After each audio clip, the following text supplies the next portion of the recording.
Hey, everybody. Welcome back. Happy New Year. It's January 8th. It's an amazing Wednesday. And we're back. It's the Real Deal Pod with Allister and Geoff. And we're back here. Man, what a New Year's we're running into. We've got governmental collapses. We've got world uncertainty. We had World Juniors Team Canada collapse chaos. But in all the craziness, in all the madness, we have the voices of reason still with us. Yes, that's right. Me, Allister Carrington, my main man, Geoff Lee. Geoff, how are you, buddy? How you doing? Well, Happy New Year to you. It started all Happy New Year. Yeah, I'm doing well. I'm trying to get back into the saddle after having some good quality time away. And I'll be honest, it's hard to jump back on the horse when you haven't ridden it for a bit. So, right. So yeah, just trying to get in the groove and trying to get back into the swing of things for 2025. Did you do anything exciting? Did I do anything exciting, or am I going to do anything exciting? No. Did you do anything exciting?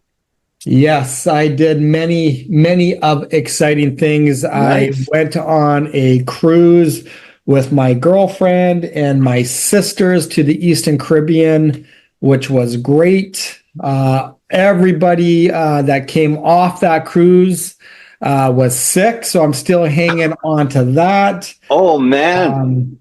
Yeah, it was nasty. Then went up to Kamloops to see my mother. Had a great, had a really good New Year's. Ran a half a marathon on January 1st, which was great. But again, I haven't been exercising very well for about 3 weeks there. So when you just jump right back into something like that, you realize that, hey, maybe you shouldn't have done that because now you can't walk very well. So, man, no wonder you're tired, buddy. No wonder you're having a hard time getting back into things. You just exhausted yourself. That's like a year's worth of stuff in 2 weeks. I know. I just came back from Whistler. It's been a whirlwind. It's been a whirlwind. Good for you. So I'm happy to get back into the saddle and get a nice routine going on. How about you? Me, man, I had a great holidays. We did not go anywhere, so it was nice. It was quiet. My mom came in for like Christmas, pre-Christmas, right? Because she got to be home with my dad and stuff to celebrate the actual event with him. But she came to visit us, and so we had that windstorm, that huge windstorm that happened, right, middle of December. Well, that coincided with our Christmas dinner.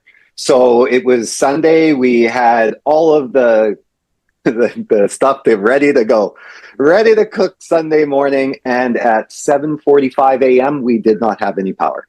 So we didn't have power till 9:45 in the evening. Thankfully, Papa, on his way in, picked up Pizza Hut. So our Christmas dinner, which was the December the 13th with my mom and stuff like that and the brother-in-law and sister-in-law, that was a Pizza Hut Christmas dinner instead of the full turkey. So that was fun. Pizza, there's nothing wrong with that. No, it was actually fun. We joked around. It was a blackout Christmas, and blackout Christmas with the Pizza Hut. So that was fun. And then we took my mom to the Cloverdale holiday, or the Surrey. Sorry, it was in Cloverdale. The Surrey Noel Christmas Lights Festival. That's what it was called. Amazing. So it was the first time it was held here in BC. Like, it's normally held in the States, in Milwaukee and stuff like that. So this year was the first. Yeah, this year was its annual event. It was amazing.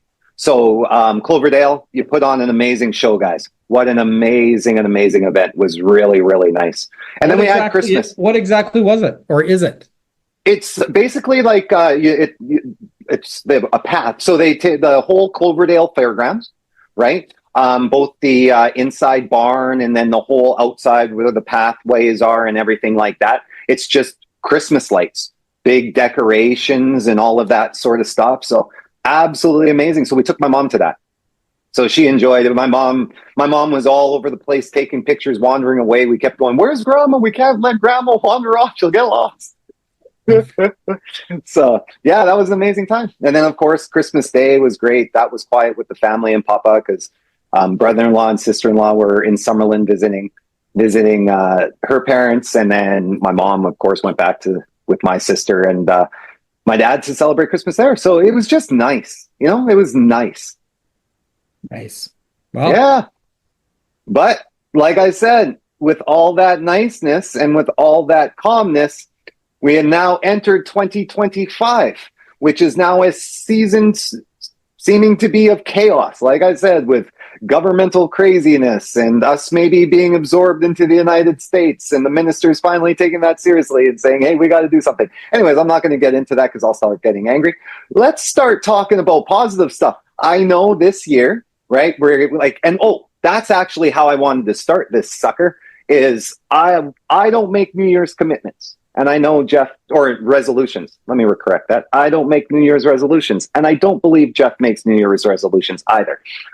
But our commitment to you guys out there in 2025, we are doubling down on the value that we're delivering to you this year.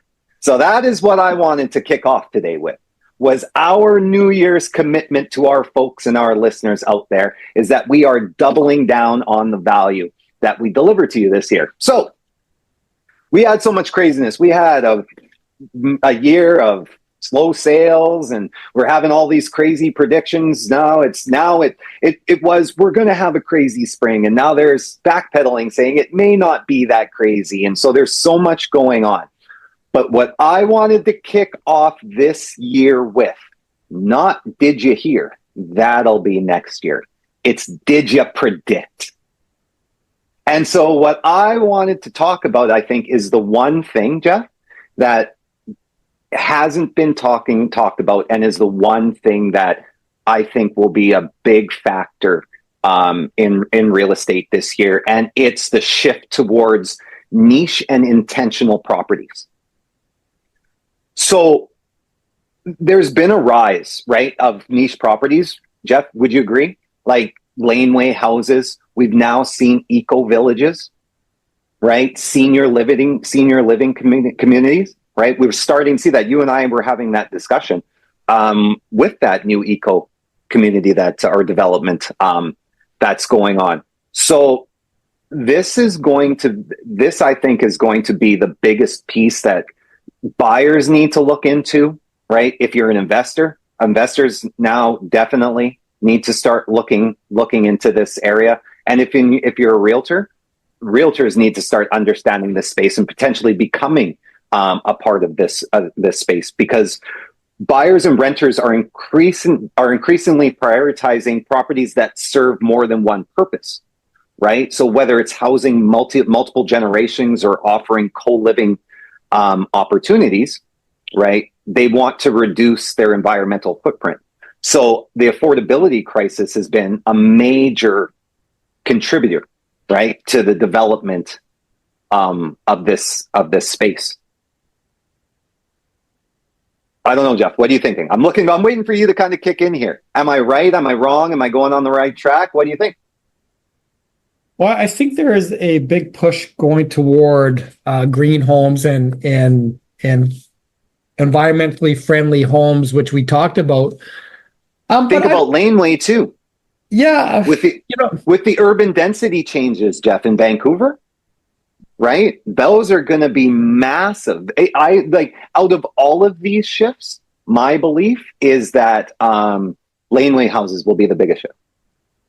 Yeah, well, I think at the end of the day, you got two subjects going on here. If you're talking about green homes and carbon imprinting, that I think is a future thing that people are working towards.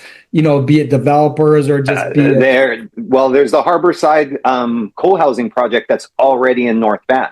So that's what I mean. These have already started. So these shifts, whether it be the laneway houses, whether it be those eco villages, I think the biggest emerging trend out of the things would be the senior living community, right? Those intentional shifts, That is, I think, the one that is more forthcoming.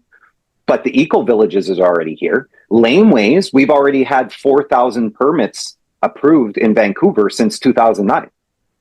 Yeah, I think laneway homes are going to be definitely on the rise, just because for a whole bunch of different reasons. Number one, you can refinance back up to 95% when you are creating rental units within your primary residence. That's going to initiate a lot of people to do that. You're seeing density, as we said, is that we have a lot of population with not a lot of rental space. So that's going to have a creation in there. And I beg your pardon, the last one. So just to cut in, but the last one I forgot to mention, and it's the next biggest one for laneway housing. It's the vertical living. That'll be the next one, is the vertical living change. So those are the three. Those are the four factors that I wanted us to kind of discuss. Sorry, I missed the next biggest one was vertical living, because of that new Burnaby project. Right, that was the one that I wanted to call out. Right, that's going to be the tallest. That is soon to be BC's tallest building. Yeah. Well, and again, that makes sense, because we have a population that needs places to be, and we really don't have that housing solution as of yet. So I think because of that, you're going to see a lot of discussion about what type of properties are going to be needed and which are now being developed. But again, it's just trying to complete a need that's there. But it is. But I think for buyers, and I just think for people in general, this is a shift that people now have to pay attention to, because this is something that they're going to have to potentially fit into, right? You know, if you single family homes, right? The affordability of single family homes, as we know, is unaffordable, right? So this is the biggest shift, I think, that people that nobody's talking about. Everybody's talking about what's going to go on with rates, what's going to go on with the housing prices. Well, let's say what's gone on with rates. Rates have come down, housing prices haven't, people aren't buying. That's the story. That was the story last year. That's the story right now. And that is the story going into spring. It's not going to change in springtime, especially now with all of this uncertainty that's going on within the world and within the world, both within our borders and without. So now I think the biggest thing that people need to start focusing on is this type of housing, right? To understand, because affordability is what is the genesis of this, right? I think that this is a solution that people do have to look at now. Yeah, you know what, I may come from a different opinion. I know where you're going with this, but I also know that every year at the beginning of it, it seems like no matter what year that we've ever been in, there's always something that people are going to be focused on, right? No, yeah, for sure.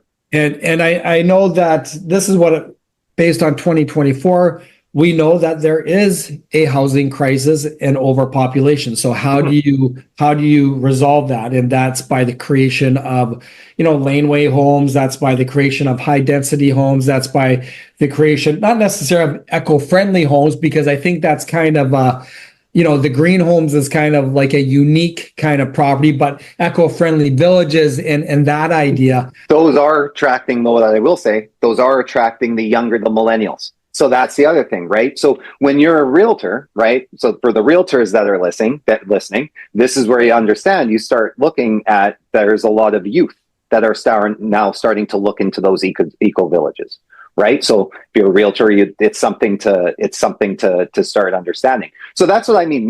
I wanted to look at prediction. These are what I predict are going to be major factors within the market that aren't what we're normally going to talk about. Rates in the market, because at the end of the day, the rates are going to drop and prices won't. That's not a prediction. That's a guarantee. Am I right? Are rates going to go up, Jeff? No, I don't believe rates are going to go up. I think rates are going to stabilize. I think predictions are your variable rate is going to continue to go down. Right. Fixed rates are determined by what Mr. Trump is going to be doing on his American soil. Right. But my prediction is that that we are going to be busy. We are. We feel that we already feel that we are busy. I feel we that are. Sorry, go ahead. I feel more people are going to be more comfortable jumping into the housing market, right? Yeah. I feel that as one leads, the rest will follow.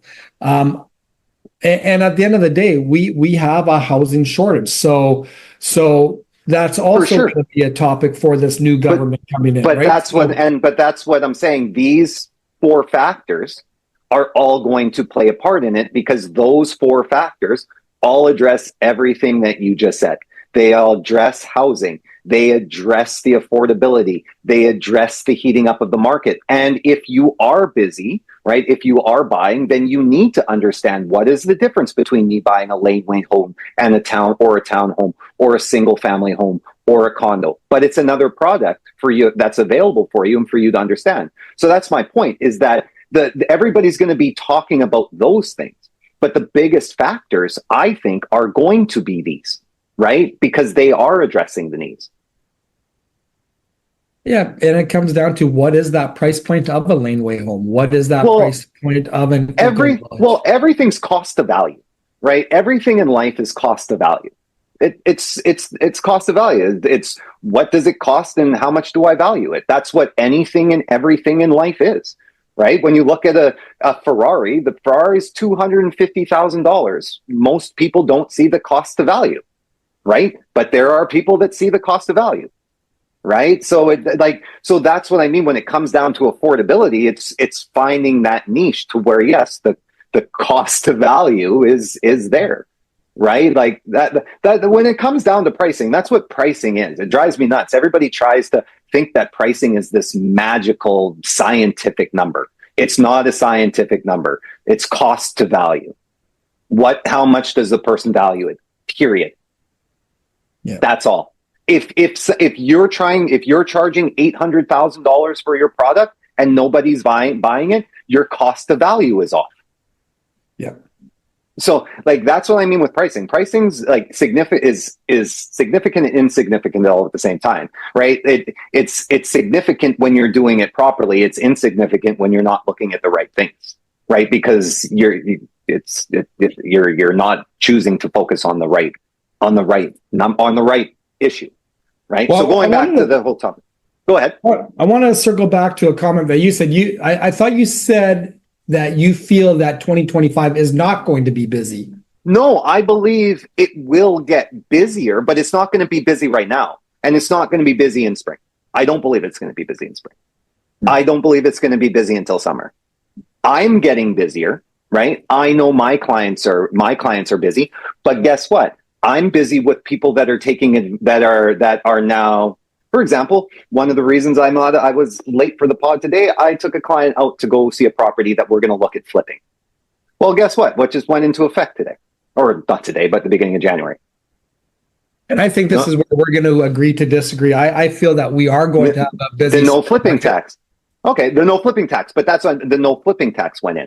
I went out with the no flipper, but that's because I'm working with people with some people that can get through the exemptions.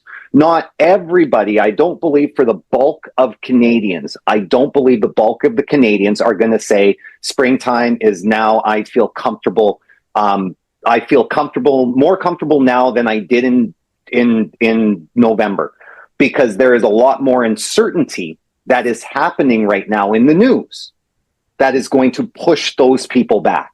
That is what I'm saying. The other people, I believe, are still going to be busy. I'm still going to be busy, right? But I'm saying from a macro perspective, my belief is we're still going to have buyers sit on the sidelines, and they're going to utilize that uncertainty as a reason to not buy. So I believe that there are going to be busy people like myself, yes. But I believe from a macro perspective, no, I don't believe that we're going to have a smoking hot spring like we were trying to predict it was going to happen last year. Remember last year, I was talking about springtime becoming more expensive than the peak of the market at COVID, did I not? People are backtracking that now.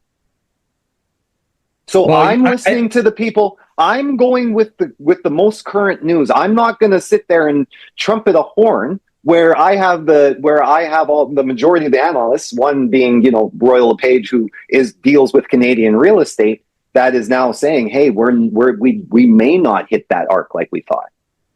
I think I'm going to go with something half full versus half empty. And I think, to touch on a couple of your comments, I'm positive that we're going to have a great spring with those properties. So this is where I'm at. I'm going to look at something that's a little bit more half full than half empty. And even to a couple of your comments, this is what the media is projecting. When I hear that, it goes back to what I've always said, is that humans get triggered by what they hear in the media. And the reality of it is you may very well be true, because again, the media can turn things around very, very quickly to the positive and or to the negative. That's their job. So at the end of the day, yes, there is a lot of topics in the media that people can talk about, and really surrounding about what Trump is doing in the US and how that's going to affect Canada, which again, what does the media do? It sells fear and sex, right? What do human nature does? Let's listen to the media. Let's listen to what the radio says. To your point, yes, things may be cooling down, or may cool down outside of what was being projected in November and December, where a lot of people were projecting that 2025 was going to be insanely busy in the real estate side, right? So to me, I always like to look at things half full. I think what's going to happen with Trump and what he's going to be doing in his presidency is going to have an impact as far as how people are going to react. But I also think it's a little bit too early to give those big expectations as far as what's going to happen in the spring or what's going to happen in 2025, because we really don't know. Like, we're forecasting as far as what may be happening based on what we've been hearing.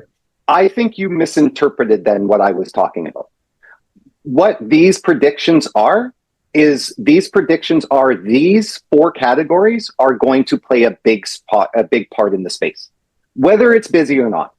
Laneway houses, high rises, high or vertical lifestyle living, eco villages, and the senior living. Those four categories are going to play a major part in our real estate, no matter how busy or how slow it is. That was the prediction. Though it wasn't whether or not we were going to be busy, because I am going to be busy, and I do believe we're going to have a steady market, right? Whatever happens is what happens. But that was what the prediction was, right? Is these four categories will have a big part, and that's the part that nobody's talking about. Everybody's going to be talking about the rates. Everybody's going to be talking about whether it's busy or not, right? That's not going to be the point. It's these four categories that I mentioned are going to play a big part in our real estate, no matter how busy or non-busy it is, because they are addressing all of the needs that we have as Canadians and we are facing here in British Columbia. That is what they're actually focusing on. So that's why they're going to be those things that actually shape our BC market in 2025. More so than the rates, more so than the pricing. So let's take this down a little bit of a different road. Why, in your own words, and I have my opinions on this, tell us why senior living is going to be unique for 2025. Tell me why vertical buildings are going to be a niche for 2025. Tell me about these eco villages. Tell me your insight as far as why you believe that these are going to be unique for 2025 and areas that people need to focus on. Vertical living is already growing fast, for example, right? It's the way millennials are choosing to live, and especially with density challenges, we're being forced into that type of lifestyle as it is. So we have literally just a changing society. We have a changing demographic. There is not so much the old man, the get off my lawn, the old man get off my lawn anymore. So for example, my brother-in-law and my sister-in-law, they're my age. They live in Vancouver. They have no desire to live in the suburbs like I do. And that is where now we see a generational shift. So vertical living just where that mentality is going, and it's what's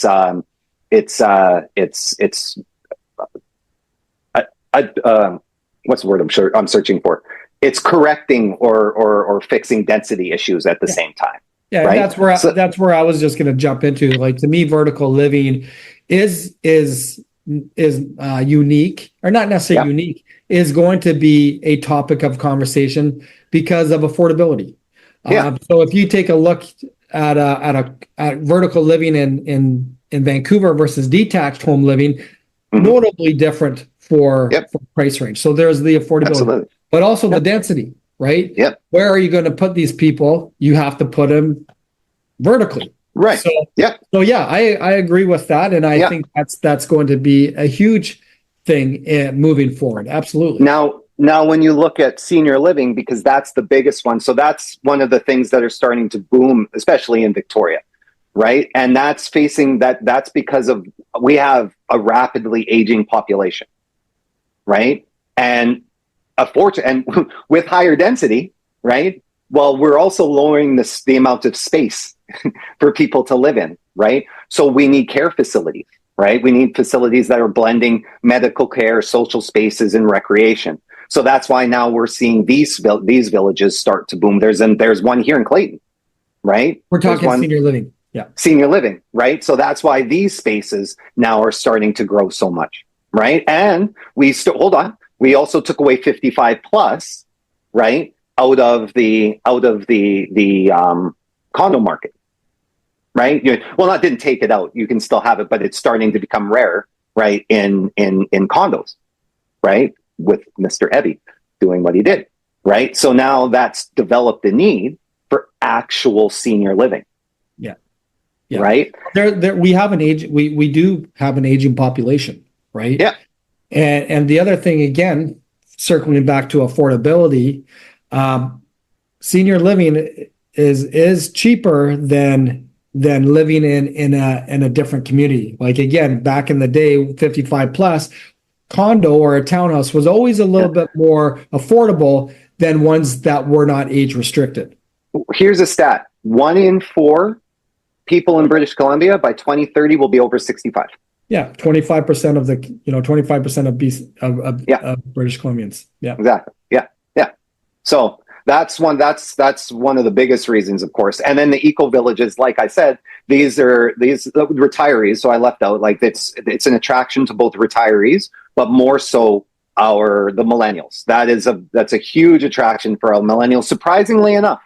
So before you jump into eco villages, explain to people what is an eco village, because, again, there's a lot of people out there is like, what's he talking about? Well, an eco village is literally a village where you're sharing gardens. You basically share gardens, share communal spaces. It's a village. So think of yourself in a small village in Kenya, right? That's community living. It's community living. It's a village. It's you grow together, you plant gardens together, you live sustainably together. You sustained living together, right? So that has become a massive attraction, again, due to affordability. It's a way that millennials are choosing to live now.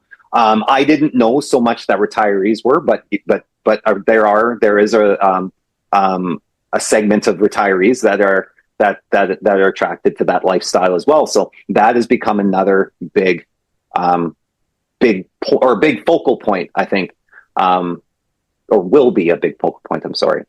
In 2025 and beyond, it's the one that's just in its inception. Like I said, there's the one in North Van, right? There's the one in North Van, but they're few and far between right now. But you're seeing more and more starting. I think there's 2 more up for development right now, right? So that's why I'm saying you're seeing the shape take place, and that's why I'm saying, like, these four, right, categories. Right? These 4 categories, I think, are the 4 that are really going to shape what our real estate looks like in 2025, no matter, right, how busy or how slow or whatever our market looks like going anywhere, right, going forward. These are the 4 categories, I believe, that are going to shape our market.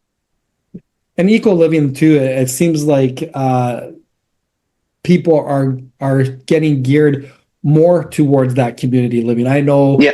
the elderly, my mother, for example, one of her biggest complaints is that she's lonely, right? She doesn't Yeah. have a community.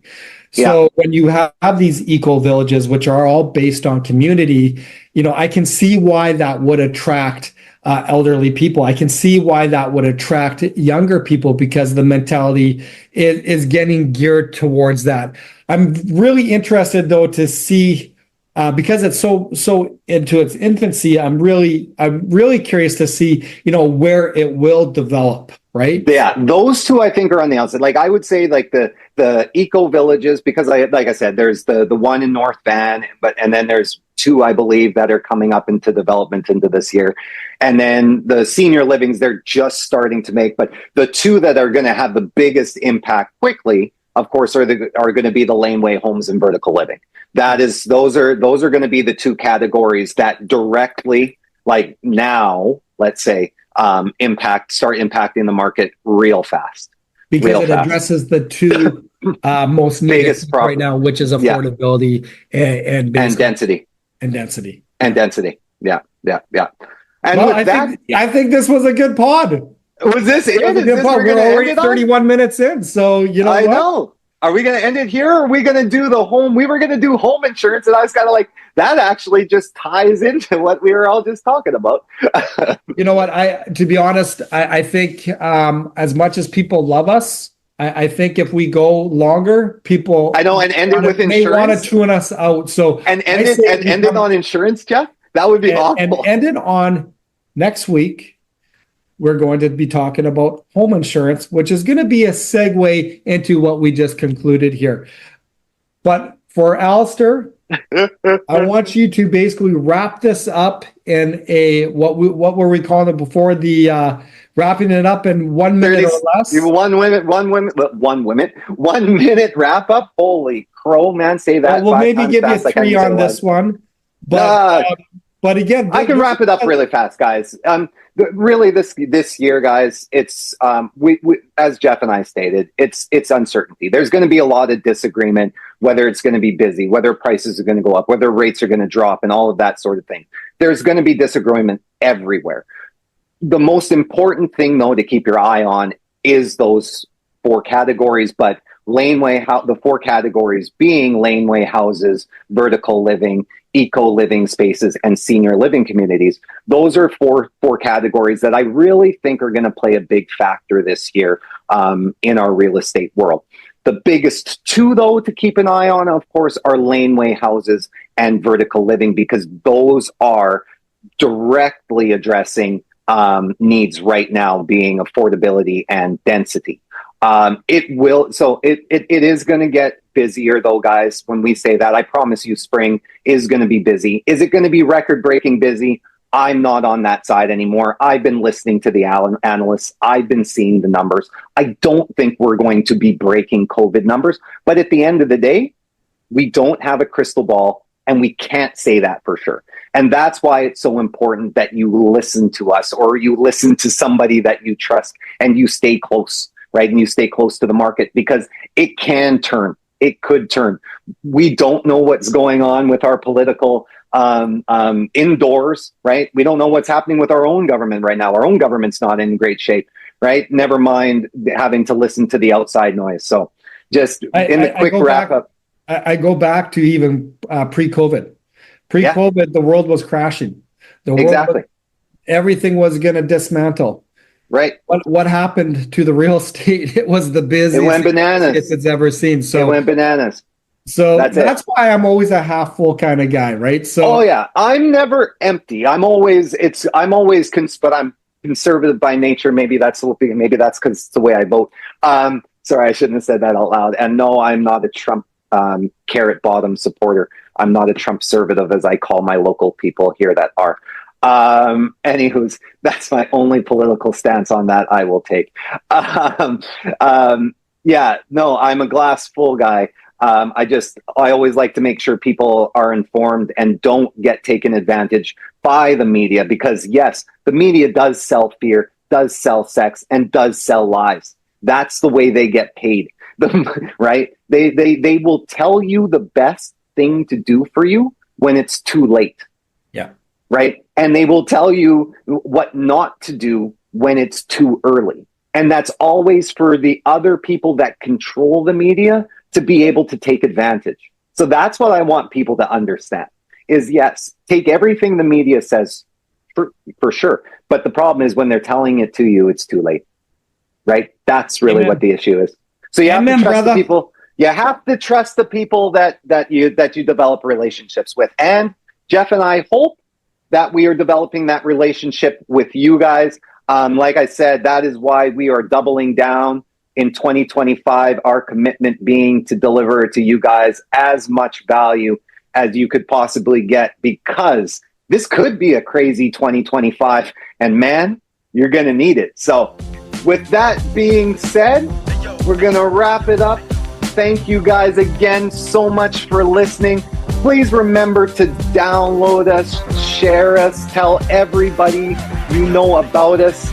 And most importantly, leave us your comments. Keep telling us how we can improve for you and what you want us to hear. And with that being said, stay empowered, stay informed, and most importantly, Geoff, Stay in tune. stay in tune. That's right, people. We'll chat next week. Bye now. All right, y'all have a nice day.